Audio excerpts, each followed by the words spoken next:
मैं गाँव में कपड़ा बेचने जाती थी, जिससे मेरे अच्छे खासे पैसे बन जाते थे। हम शहर में रहते थे, मैं शहर से सस्ता कपड़ा लेती और हमारे शहर के पास एक गाँव था, अपने कज़न को साथ लेती और वहाँ कपड़े बेचने चली जाती थी। मैं पढ़ी-लिखी नहीं थी, इस काम के अलावा मेरे पास और कोई चारा भी नहीं था, लेकिन रात मैं और कज़न गाँव में एक ही जगह रुक गए थे। कज़न ने मेरे और अपने अकेलेपन का फ़ायदा उठाते हुए मेरा ऐसा हाल बिगाड़ा कि मेरे होश उड़ा दिए। मेरा नाम सिद्रा है, मेरी उम्र 29 साल है। मैं अपने बहन-भाइयों में सबसे बड़ी हूँ। मेरे अब्बा एक जगह नौकरी करते हैं। कुछ दिन पहले इन्हें फ़ालिज का अटैक हुआ है। इसी वजह से हमारे घर के हालात अचानक ख़राब हो गए हैं। हम सब घरवाले बहुत परेशान थे। अब घर का खर्चा कैसे निकलेगा? मेरे ताया का बेटा अब्बू की इयादत के लिए आया। अम्मी ने जब इससे बिगड़ते घर के हालात का ज़िक्र किया तो इसने कहा कि चाची मेरे पास एक मुफ़ीद मशवरा है आपके लिए। सिद्रा पढ़ी-लिखी नहीं है, वरना मैं इसे किसी अच्छी नौकरी पर लगवा देता मगर ये अनपढ़ है। मैं आपको एक मशवरा दूँगा अगर सिद्रा शहर से कपड़ा ख़रीद कर गाँव जाकर बेचे तो अच्छे खासे पैसे कमा सकती है। अम्मी को तैमूर की बात समझ ना आई मगर मुझे समझ आ गई थी। मैं वैसे भी फ़ैशन के मामले में बहुत ही अच्छी थी। बहुत शुक्र है तुम्हारा तैमूर।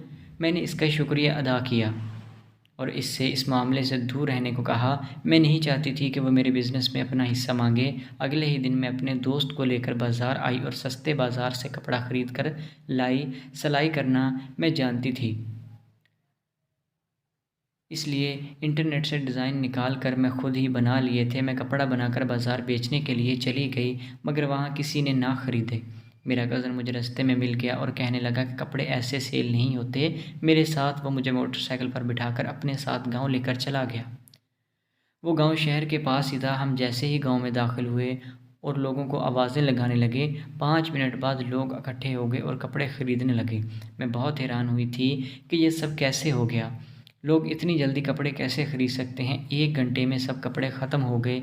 मुझे बहुत प्यास लग रही थी। एक औरत मुझे अपने साथ घर के अंदर ले गई और मुझे ठंडा शरबत पिलाया। शरबत पीते ही मेरा सर चकराने लगा।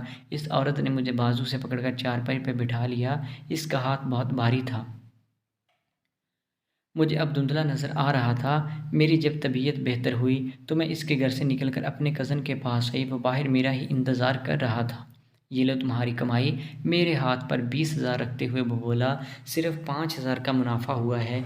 मैं हैरतज़दा अंदाज़ में बोली, जी शुक्र करो ये तो हो गया वरना लोगों को तो ये भी नसीब नहीं होता। इसने मेरी बात का जवाब दिया, मैं पढ़ी लिखी नहीं थी इसलिए मुझसे हिसाब नहीं हो रहा था कि कितने पैसों में कितने जोड़े सेल हुए हैं। मेरा सर अभी भी चकरा रहा था। ये बात मैंने अपने कज़न से कही। वो लापरवाह अंदाज में कहने लगा कि गर्मी में इतना चलकर सर ही चकराएगा। इसने मुझे आधे रास्ते में यह कहकर उतार दिया था कि इसे किसी अहम काम से जाना है। मैं आगे का सफ़र पैदल ही तय करने लगी थी। मुझे बार-बार ऐसा लग रहा था जैसे मेरे साथ कुछ गलत हुआ है, लेकिन वापस आके कुछ देर आराम करने के बाद दोबारा अपने दोस्त के साथ कपड़ा खरीदने के लिए चली गई थी।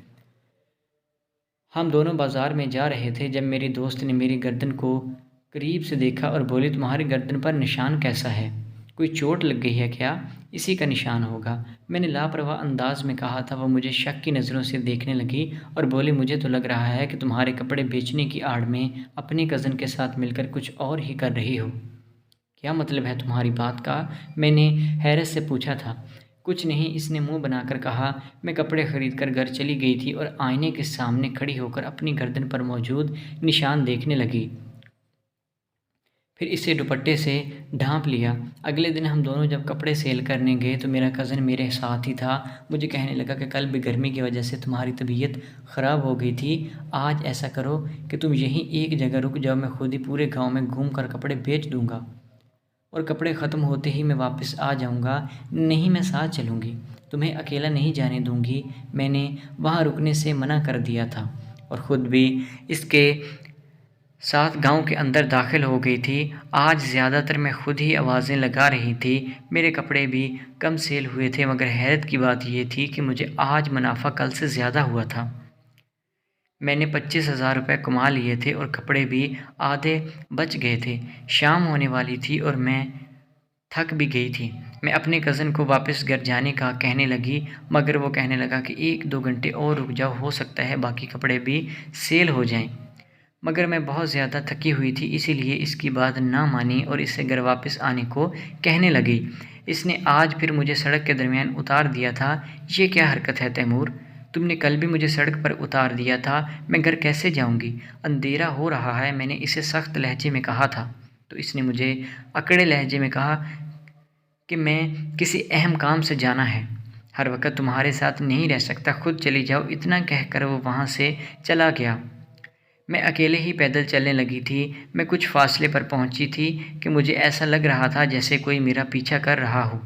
मैंने जब गर्दन घुमाकर देखा तो दो मोटे मोटे लड़के अपनी मूँछों को ताव देते हुए मेरे पीछे आ रहे थे। इन्हें देखकर मैं खौफज़दा हो गई थी और मज़ीद तेज़ रफ्तार से चलने लगी थी।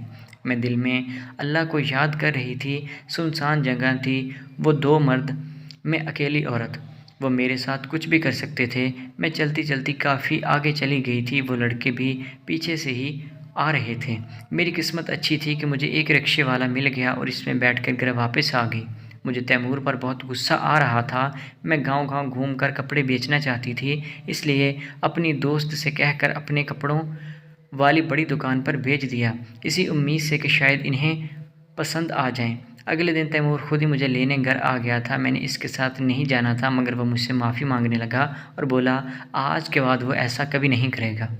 मैंने भी इसकी बात मान ली और साथ चल पड़ी थी। वो आज मुझे किसी और गांव में ले गया था। वो गांव काफ़ी बड़ा था और दूर भी था। कपड़े बेचने में हमें काफ़ी वक्त लग गया था। शाम को जब घर वापस आने लगे तो तैमूर की मोटरसाइकिल ख़राब हो गई। वो बार बार स्टार्ट कर रहा था मगर नहीं हो रहा था। गांव में कोई दुकान भी नहीं थी और अनजान लोगों की मदद भी नहीं करता कोई, इसलिए मजबूरी के तहत हमें वहीं रुकना पड़ा। पर आधी रात का वक्त हुआ जब मेरे कज़न ने मेरी बाजू पकड़ ली। मैं हैरान निगाहों से उसकी जानिब देखने लगी। ज़्यादा हैरान मत हो, जितने भी पैसे जमा हुए हैं सब मेरे हवाले कर दो और मुझे अपने एटीएम कार्ड भी दे दो, वरना यहीं तुम्हारी इज्जत लूट कर ज़मीन में गाड़ दूंगा, किसी को लाश भी नहीं मिलेगी। तैमूर की बात सुनकर मैं सकते में आ गई। मुझे इस पर शक था कि वो कुछ गलत कर रहा है, मगर इस हद तक करेगा मैंने सोचा भी नहीं था। अपनी जेब से चाकू निकालकर मैंने अपनी बाजू पर इतनी ज़ोर से वार किया कि वो बुखला उठा। मुझे कमज़ोर समझने की गलती मत करना, मुझे पता है 2 दिन की तरह आज भी तुम कुछ गलत करोगे, इसलिए मैं ये चाकू लेकर आई थी। वो भी सदमे में ही था कि मैंने चाकू से उसके पाँव पर वार किया और वहाँ से भागकर एक जगह पर छुप गई। अगली सुबह घर वापस चली आई। कुछ दिन बाद अपनी नई ज़िंदगी का आगाज़ किया। मुझे एक बहुत अच्छे होटल में नौकरी मिल गई थी। तैमूर अब मुझसे माफ़ी मांगता है, मगर मैं इसकी जानिब देखती भी नहीं थी। दोस्तों, आपको आज की कहानी कैसी लगी? उम्मीद है कि वीडियो अच्छी लगी होगी। अगर वीडियो पसंद आई तो हमारे चैनल को सब्सक्राइब करें। मिलते हैं अगली वीडियो में, तब तक के लिए अल्लाह हाफिज़।